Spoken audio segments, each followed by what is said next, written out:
cattle. Instead, she perfected the art of surviving on her own. Without the help of a pride, this lioness had to adapt. When she hunts, the combination of patience, power, and speed is spectacular.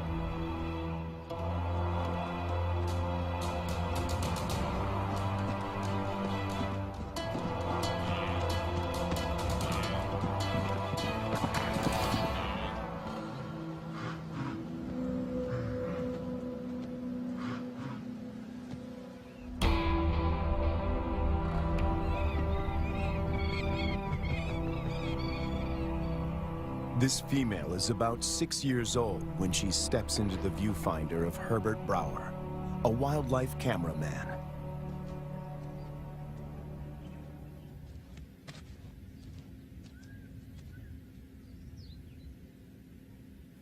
She'd been rarely seen, and if then only at a distance.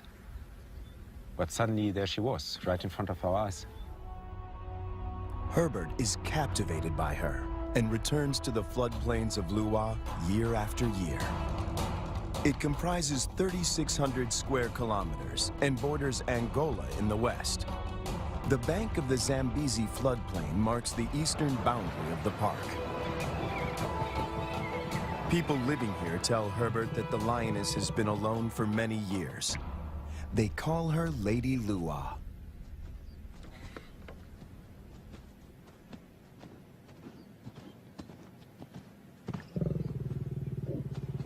When she rolls for him, a bond develops between them that will have far-reaching consequences. There was one thing, though, that she could not overcome, and that was her isolation. It took me 3 years of filming here on the plains, though, to understand how lonely she really was. At night, she follows Herbert into his camp.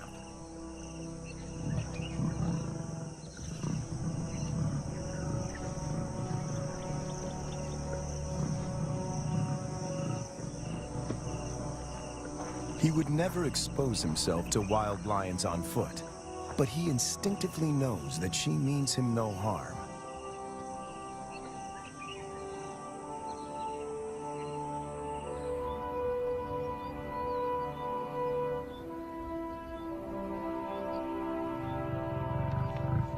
It is true that female lions can survive on their own, but they only thrive as members in a pride.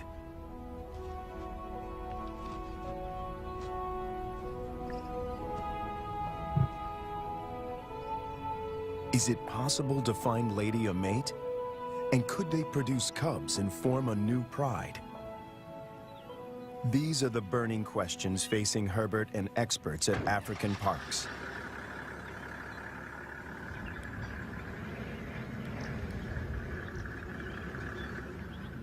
Craig Reed, a manager at African parks, and veterinarian Dr. Ian Parsons face a dilemma. Reintroducing a full pride of lions into Luwa could cause havoc. If one cow is killed or one person attacked, the local population would be up in arms. If they find her a mate, she will hopefully teach him and their cubs to stay away from cattle and people. The project is even more viable if she can transfer her impressive hunting skills. It takes 4 years of detailed planning to get the project off the ground. Lady is now collared to keep track of her movement. The average age of a lion in the wild is 16. She has about 6 years to produce a litter.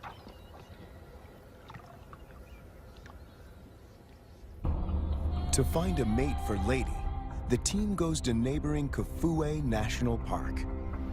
Audio recordings of lionesses lure the males.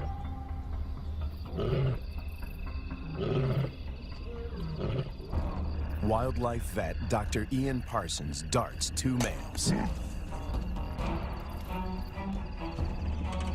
As a coalition, they stand a better chance to survive the trauma of a translocation. The big question on everyone's mind is whether these two males will bond with Lady. If they do bond with her, she might be able to teach them how to keep a low profile and avoid the villages.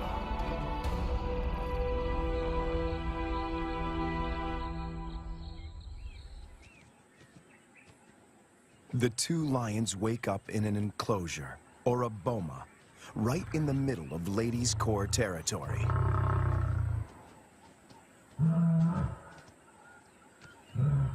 One of the males is 3 years old, the other a bit younger. Lady is almost 8 years their senior.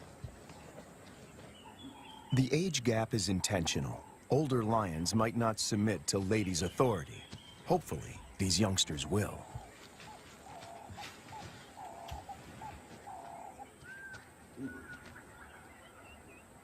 This is the first time in years that Lady has set eyes on her own kind.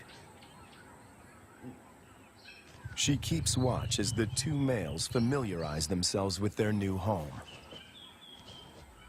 The first piece of the puzzle falls into place. But then, disaster strikes. On the 5th day in the boma, they escape.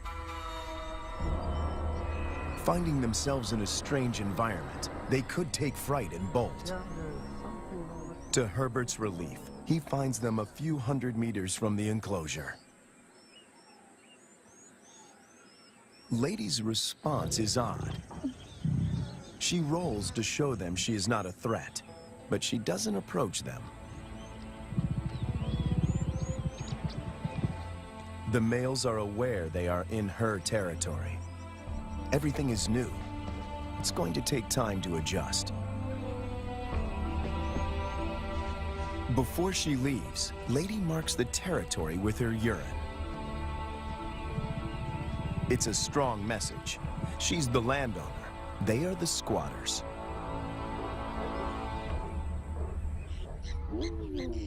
And then she leaves them. The presence of two new lions in Lua has a huge impact on the local residents. It's not only villagers that are now at risk. The arrival of the two lions jeopardizes the hyena's position of power.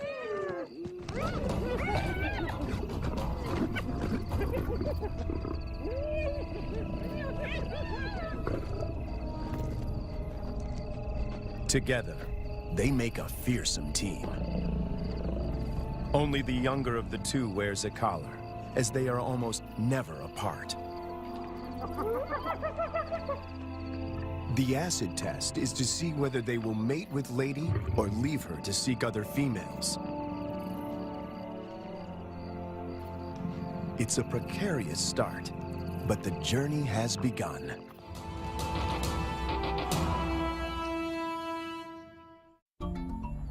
Almost 3 years go by without incident. It's November, the beginning of the rainy season. Thousands of wildebeests pour into Lady's territory. The males are hardly recognizable. They are now almost 6 years old, and their bodies are beefed up, their manes more pronounced. After all this time, they're still together and have bonded with Lady, who seems to be doing all the hunting.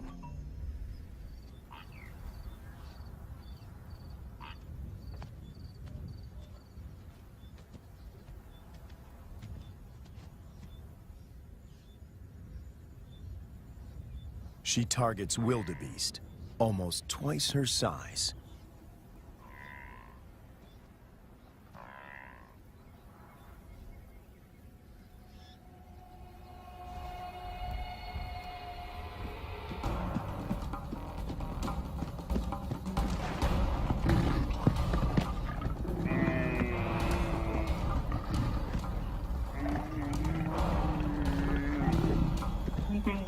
With a powerful bite to the neck, she suffocates her quarry. It's all over in minutes. The meat from a small calf could keep her going for a few days, but she's not hunting only for herself.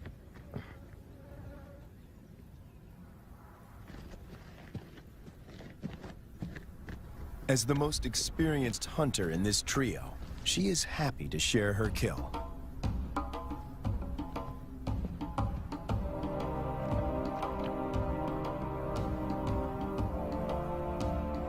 The fact that she allows the males to join her, and that they don't chase her off the carcass, is significant. Eating together is the first building block of a pride.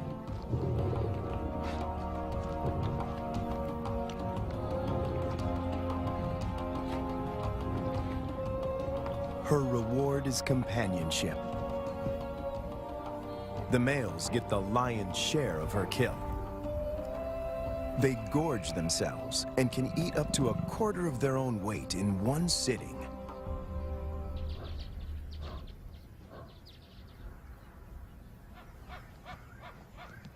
For the first time, Herbert sees the two males compete.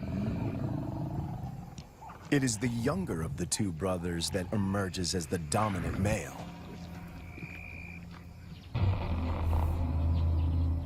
He's the one that follows her when she's in estrus.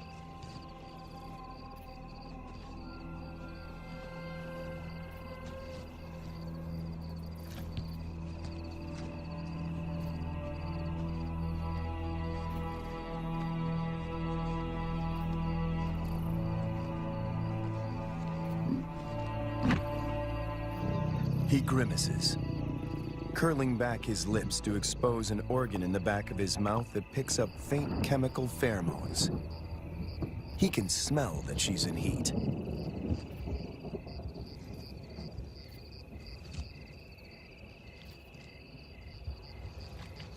It's the dance Herbert has been waiting to film for years. The brother watches from the sidelines. Lady stays receptive for several days and copulates frequently. Both males stick to her like glue. They won't fight over her. As members of the same coalition, they come to a gentleman's agreement. If the dominant brother tires, the other might get a chance to mate as well.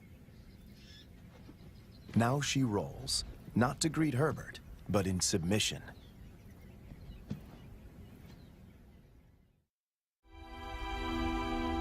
When Herbert returns a year later, there are still no cubs. It's a huge disappointment. Lady is now almost 13 years old, and Herbert and the team must consider the possibility that she is infertile.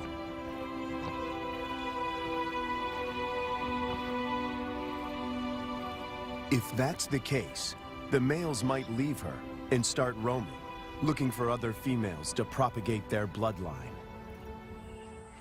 And that will bring them in direct contact with villagers.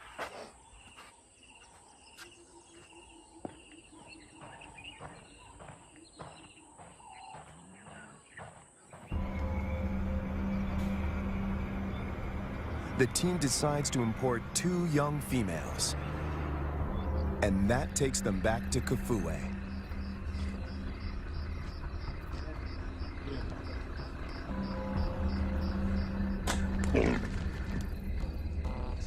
Again, the team faces a dilemma. If the females are too old, they might injure Lady or drive her out of her territory. Too young, and the males might kill them.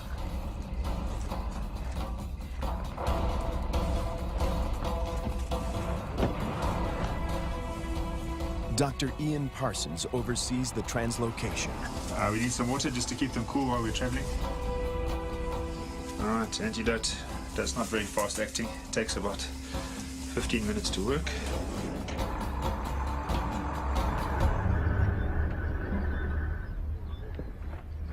Tranquilized and blindfolded, the 2 females begin their journey to Lua. Their arrival is coded in irony. The tribe settled here more than 100 years ago on the orders of the first king to protect the wildlife.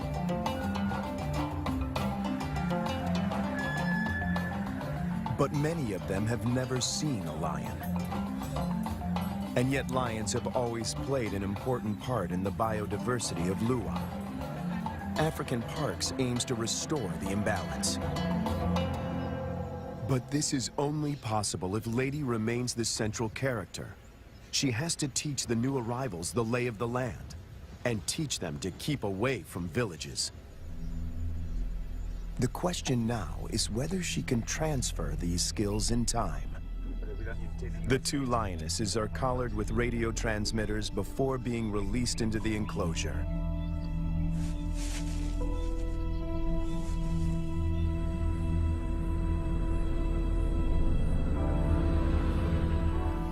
Lady's world is about to be turned upside down, once again.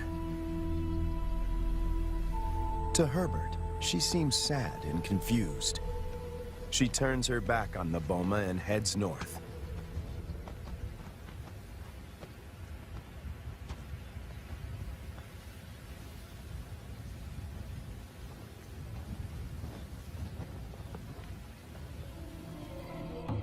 The males, on the other hand, are very interested.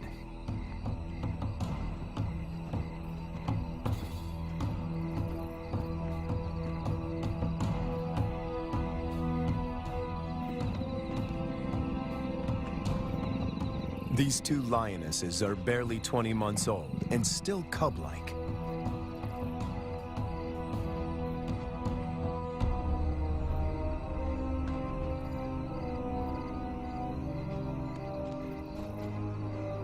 Male lions are known to kill cubs they haven't sired. No one knows how this will play out.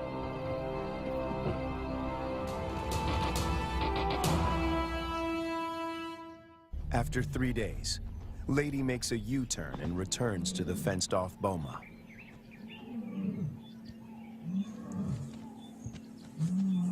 The two young females respond to her calls.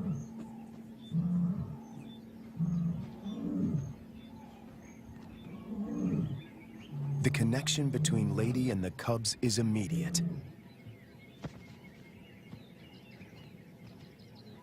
She engages.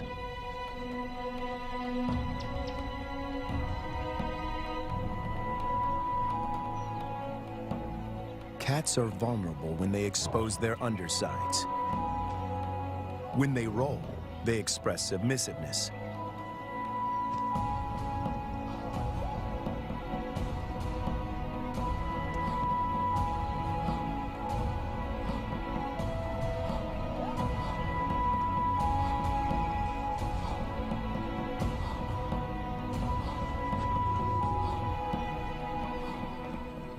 But trouble is on the way. Lady's body posture changes. She knows that the males could attack these new residents.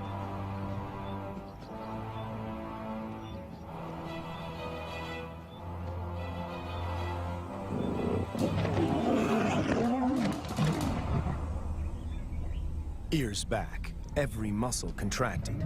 She puts the males in their place.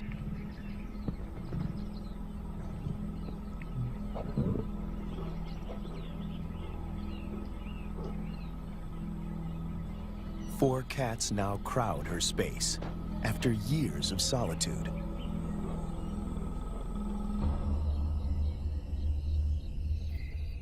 When the males were in the boma, Lady disappeared for days. But now she is intrigued by the cubs. She keeps constant vigil.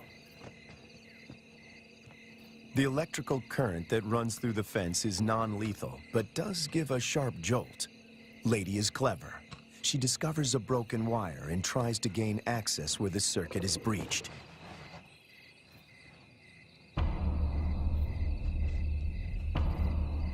The males are perturbed by the new arrivals. But before they get any ideas, Lady asserts herself. The balance of power might have shifted, but she's still in control.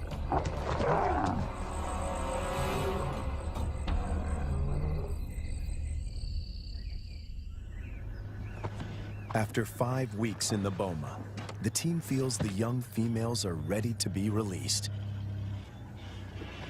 Not sure how the males will react, they lure them away with a fresh carcass.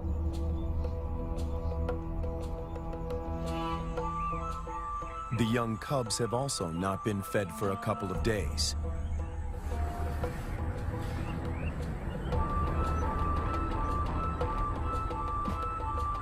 When the gates open, a new chapter begins.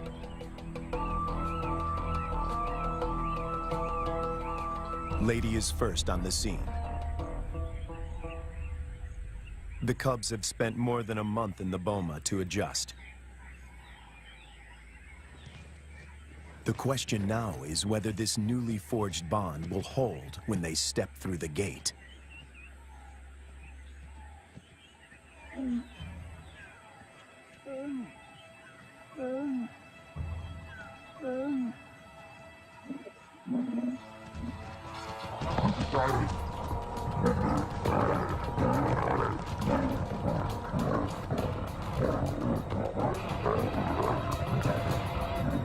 The first encounter turns into a catfight. But it is more show than anything else. If Lady wants to kill these cubs, she can do so in the blink of an eye.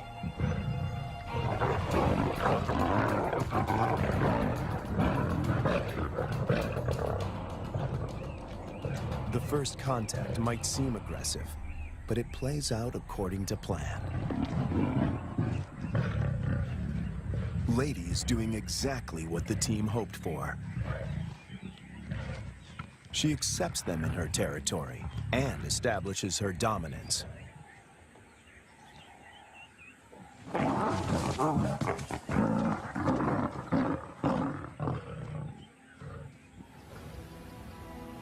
The landscape of Luwa now looks very different from the days when Lady followed Herbert to his camp. Now 2 young and subdued females follow her. But Lady is not used to having an entourage. She's not at all familiar with the dynamics of a pride.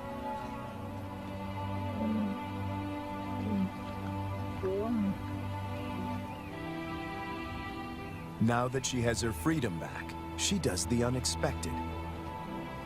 She abandons them.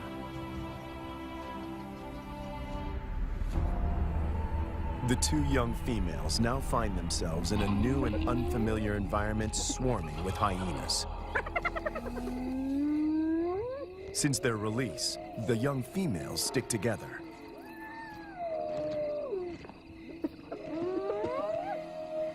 But their lives are in real jeopardy.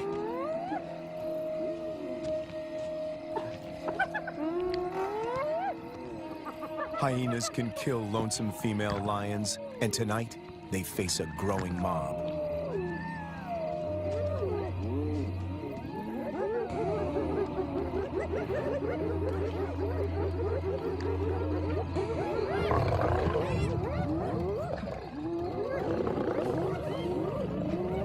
In no time, the newcomers are surrounded by a hungry and ferocious clan.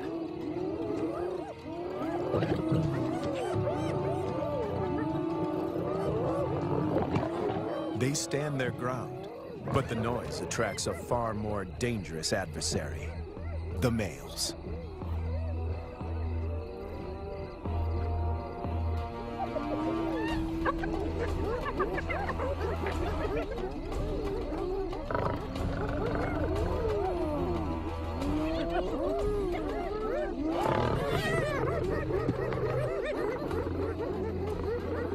The 2 brothers have finally tracked down the youngsters in the wild, and Lady is nowhere in sight to protect them.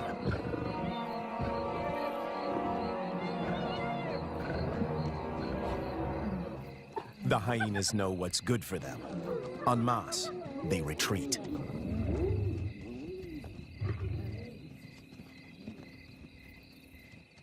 This is their first encounter with the males outside the boma. Anything can happen. The brown-collared female is first to bolt. The white collar is cornered before she can escape.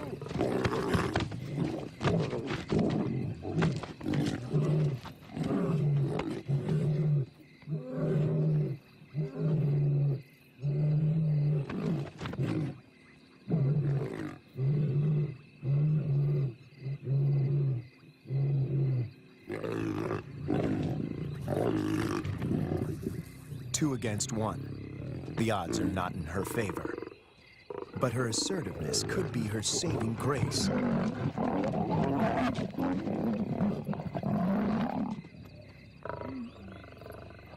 At the right moment, she crouches in submission.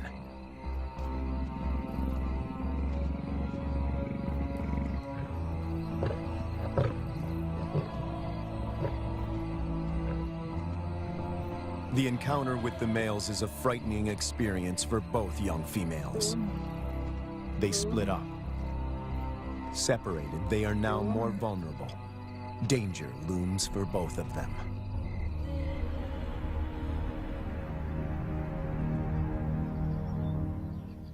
The team manages to track down the females, and they are reunited.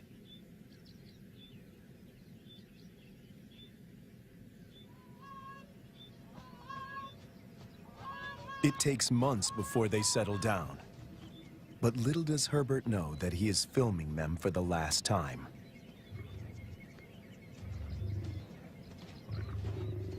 The next day, the brown collar is gone.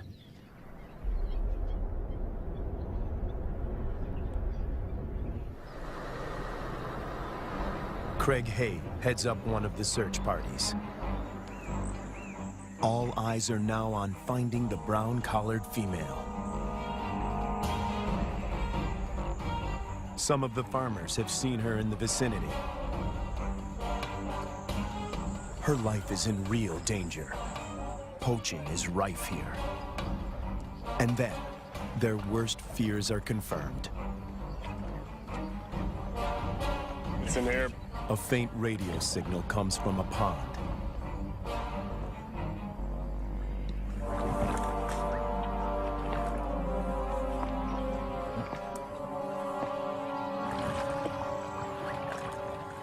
Guys, I got it. It is the brown collar. It's been cut. Yes, been cut with a sharp knife. It's a definite cut. You see, so someone found the lion and threw this in. Or killed the lion. Killed the lion and threw this in. The mood is one of despair.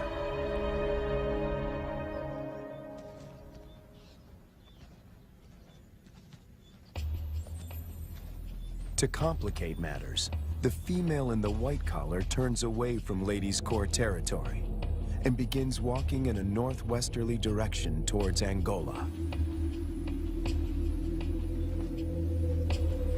Even if she survives, in time, she will outgrow the collar and suffocate. The dream to establish a pride in Lua begins to unravel. In an unexpected twist, the males follow the white-collared female to Angola. The further they move away from Ladies' Corps territory, the less influence she has in keeping them out of danger zones. A rescue mission is launched to find the white-collared female and the males before they cross the border. Dr. Matt Becker, who runs the Zambian Carnivore Project, joins the search party. He spots the white-collared female a few kilometers from Angola. They dart her. But she runs into the reeds and almost drowns. She's breathing really well. It's a close shave. It's now 10 to 6. We have 40 minutes. She's good. We won.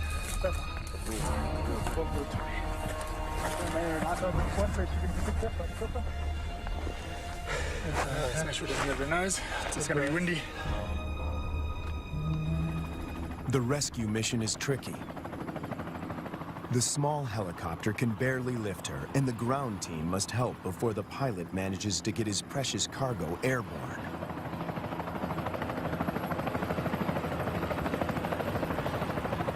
The males have slipped off the radar, and the team hopes they will turn around on their own accord.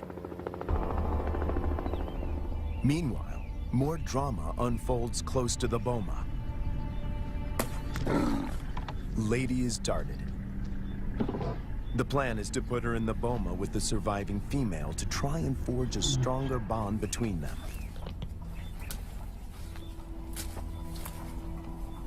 It is the most difficult decision the team has had to make until now.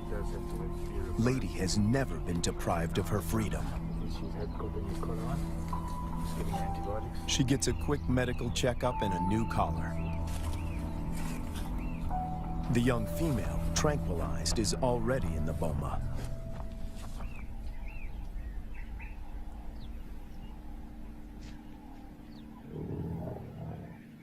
No one knows how Lady will behave in captivity.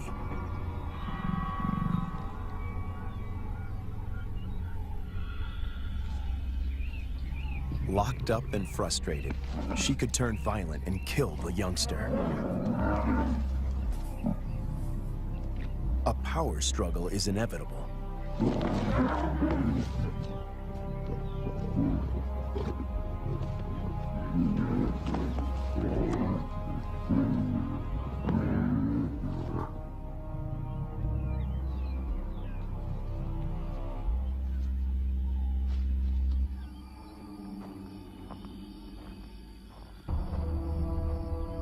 More bad news. One of the males crosses the border and is killed by cattle farmers in Angola. Of the 5 lions, now only 3 remain. Would this be enough to start a pride? No one knows for sure. Lady, when she recovers from the anesthetic, is extremely agitated. She is on the wrong side of the fence and she can't dig her way out.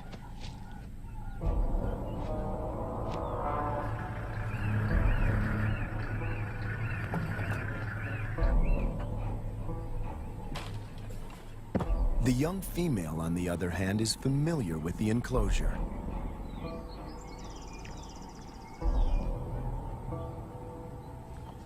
This puts her in a strong position to assert power and seize authority.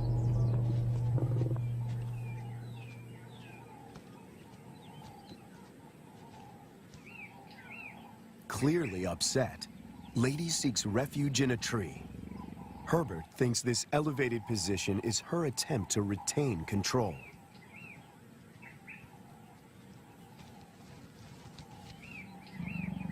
Hunger eventually tempts her down.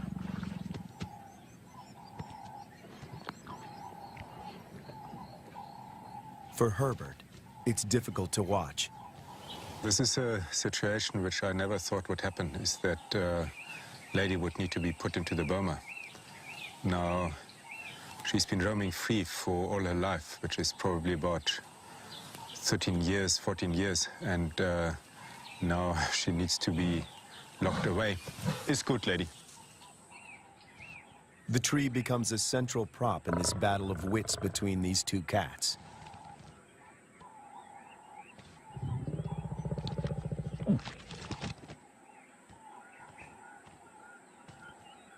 The young female catches on very quickly. She is lighter. If height is of any consequence, she can go higher.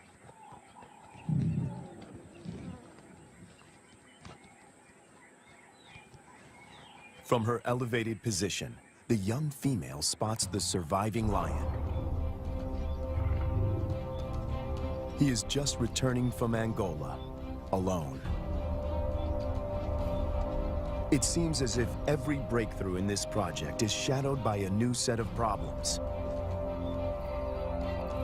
The 2 brothers formed a strong coalition. They made this territory their own and for 4 years managed to stay out of trouble with the villagers. The hope of establishing a new generation of lions now resides with the survivor.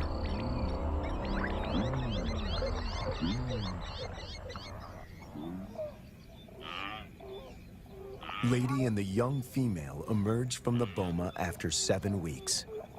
The outcome of the bonding exercise is disappointing. They split up. Lady doesn't want another cat on her tail.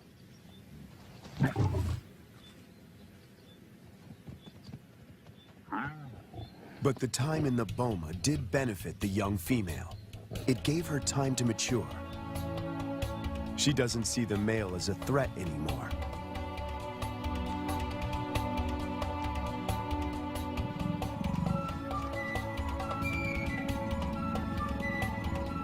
There is an explanation for her playful behavior. She is an estrus. Lady is excluded from this courting ritual. After all the turns and twists in this complicated plot, she finds herself once more alone.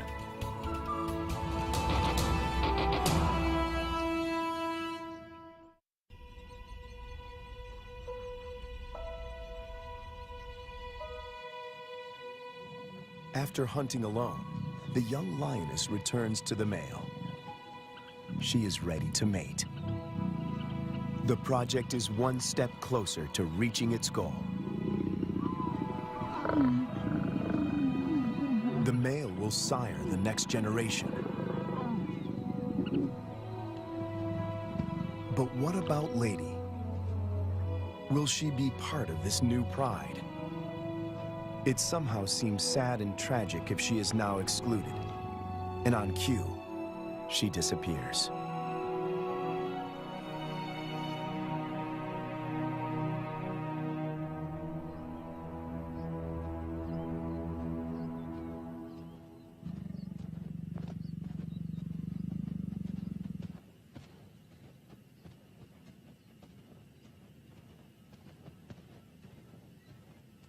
The male now follows the young female when she hunts. To feed both of them, she must target bigger prey.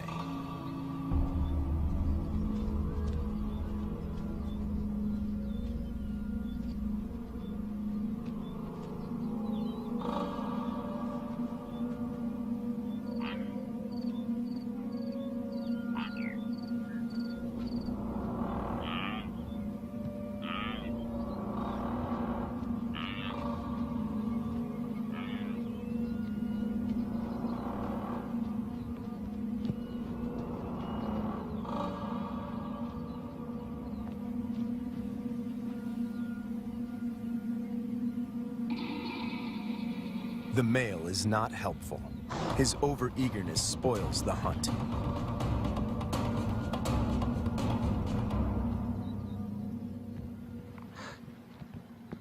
Herbert is about to accept that this Regent King and the young female are now the major players in this drama, when Lady suddenly reappears.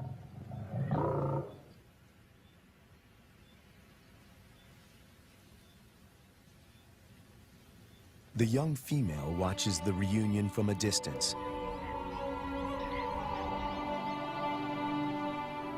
Over many years, Herbert and Lady somehow learn to recognize and respect each other's intentions.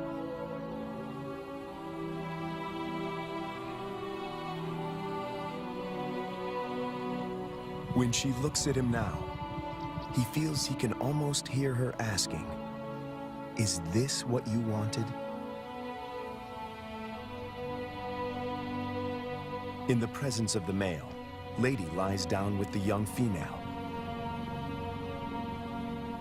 This is what a pride looks like.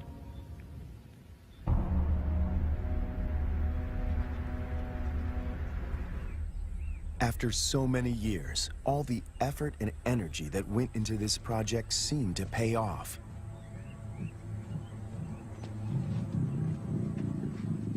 The young female frequently mates with the lion in Lady's presence.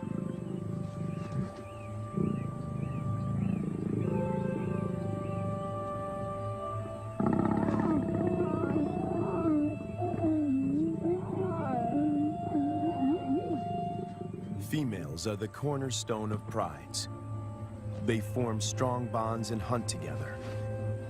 The male's instinct is to protect them, and his drive is to breed.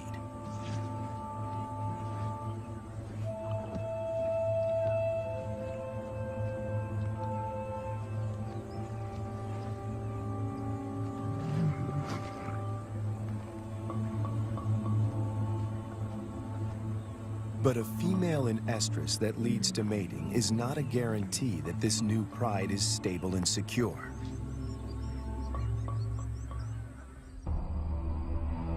Hunting together is the final test. And then it happens. The young female takes the lead. Lady follows. This is certainly a new development. And the outcome is swift and lethal.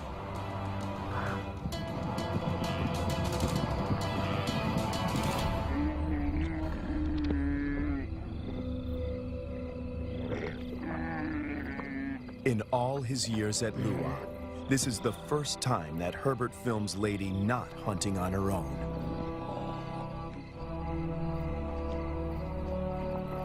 When the male joins them, the circle is complete. The air is full of promise.